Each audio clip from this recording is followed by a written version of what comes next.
आज हम समाजीकरण के एक प्रमुख सिद्धांत के रूप में जॉर्ज हर्बर्ट मीड के सिद्धांत का विश्लेषण करेंगे। इस सिद्धांत में अमेरिकन समाजशास्त्री और मनोवैज्ञानिक जॉर्ज हर्बर्ट मीड ने आत्म-चेतना को समाजीकरण का एक प्रमुख आधार माना है। यह आत्म की चेतना उन्होंने पूर्णतः सामाजिक है के रूप में इसको स्पष्ट करते हुए इसके निर्माण के लिए सामाजिक अंतःक्रिया को उत्तरदायी माना है। अपने इस कथन को स्पष्ट करने के लिए मीड ने व्यक्ति के दो स्वरूपों का उल्लेख किया है।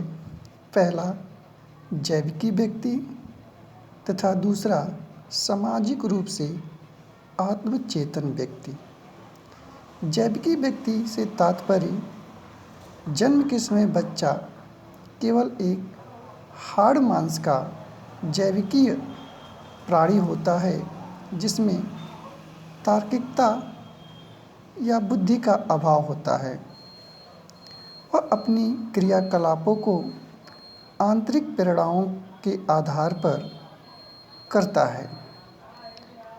धीरे धीरे उसके व्यवहार पर समाज का प्रभाव पड़ना प्रारंभ होता है तथा परिवार तथा अन्य सामाजिक समूहों का उसके व्यवहार पर भी प्रभाव पड़ना प्रारंभ हो जाता है तथा उससे कैसे व्यवहार करने की आशा की जाती है तथा उसके व्यवहार का दूसरे लोग क्या अर्थ लगाते हैं, इसका भी बच्चे के ऊपर प्रभाव स्पष्ट होने लगता है।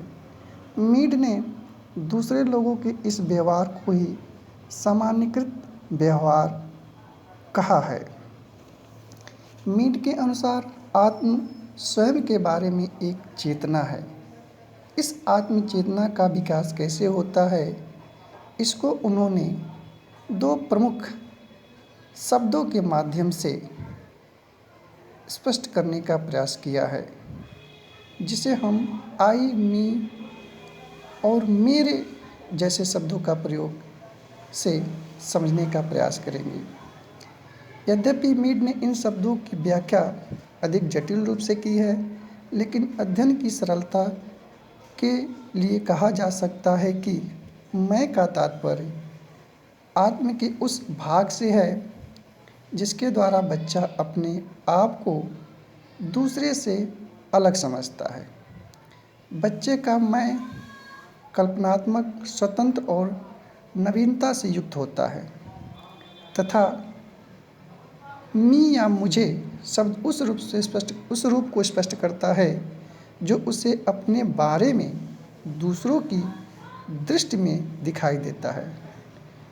प्रारंभ में बच्चा किसी भी दूसरे व्यक्ति के व्यवहार का कोई अर्थ नहीं समझ पाता,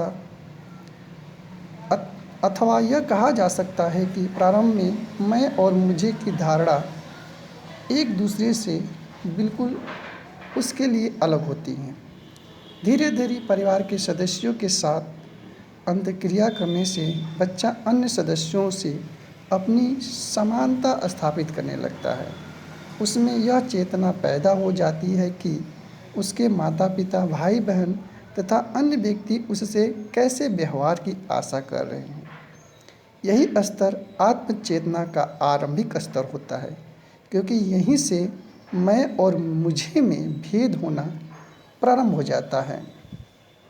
मीड के अनुसार बच्चे ही स्वयं के बारे में यही चेतना उसके आत्म अथवा स्व का निर्माण करती है।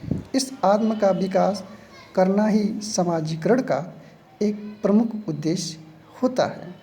मीड की आत्मा की धारणा को स्पष्ट करते हुए एंडरसन ने लिखा है कि स्वयं के बारे में आत्म के विकास की धारणा उन विचारों से संबंधित है जो एक विशेष सामाजिक परिस्थिति में अन्य व्यक्ति हमारे प्रति रखते हैं। मीड के उपर्युक्त सिद्धांत के आधार पर हम कुछ निष्कर्षों पर पहुंच सकते